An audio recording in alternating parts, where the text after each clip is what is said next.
Was the Cowboys season, by your estimation, a success? Yes, it was, because you discovered a gem in a quarterback. You have a wonderful running back, and your offensive line is one of the best, pretty much one of the best ever darn near. So you discover some wonderful things. Your kicker is consistent, and you know where your holes are right now. You know you should exhaust a whole draft on the defensive line, defensive backs, as well as linebackers. So with that in mind, I guess, but the first question would be, you mentioned the gem at quarterback, that being Dak Prescott. When did you know? Like, when did you honestly know, like, oh, hey, because Romo goes down, first preseason game, and people freaked out, thought about talking about the market. When did you, Deion Sanders, know they had a guy back there? Just watching his poise in preseason. And you got to understand, I played with Jason Garrett. I played with Wade Wilson. When those guys validate someone and put somebody in that position, they know what they're talking about because they did it, and they were smart quarterbacks. They weren't idiots. They were really considered smart guys. Wade Wilson and Jason Garrett was highly intelligent. Deion Sanders joined us in the Doug Gottlieb Show on CBS Sports Radio. All right, so if you were in charge, what would you do with the Romo situation? $14 million next year. You gotta go. What do you mean? What is he gonna do? What else is there to do? But the problem. This is the problem. You haven't had consistency out of his health in a couple of years, so it's no one lining up around the corner to pick this up. That's not going to happen. It's not going to happen, and it's only a couple teams that's in the vicinity of on the brink of winning or going to the next level of the playoffs that would even dare to do that. And I would say Houston probably, and Chicago's kind of far off. Chicago, there's a possibility if Teddy Bridgewater isn't healthy in Minnesota. But that's it, man.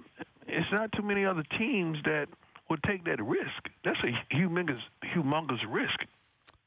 Okay, so this is an outside-the-box idea, and you can feel free to dismantle it if you. But what about the idea of seeing what you could get for Dak? And here's why. Have you lost your mind? Hold on now. Let me flesh it out, and then you can tell me I've lost my mind. We would both agree Dak is way more valuable a commodity on the open market, right? Not just because the health is not an issue, but he's not making any money. So you can get whatever you want, like unseen value. He can't even renegotiate his contract for 2 years. You can get draft picks. You can get immediate defensive help. Do you run a substantial risk of Romo getting hurt? Yes, you do. On the other hand, you know if Romo is healthy, and he basically had this year to redshirt, you know that Romo can, in fact, get you at least deep in the playoffs, and now you'd be able to... How would you say that, and he's never gotten you there in a decade?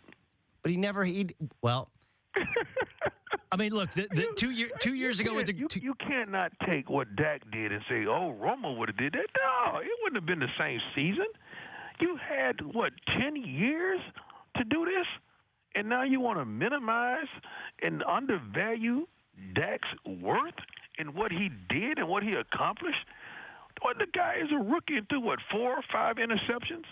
That's it. Tony did that in a game. But Tony also gives you a greater chance to throw the ball deep downfield, doesn't he? What team is going to the playoffs or still in the playoffs that throw the ball deep down the field all the time?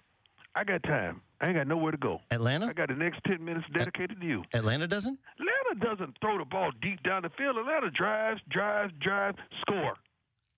Matt Ryan actually is the best deep thrower in the league this year. Dez is a change mover.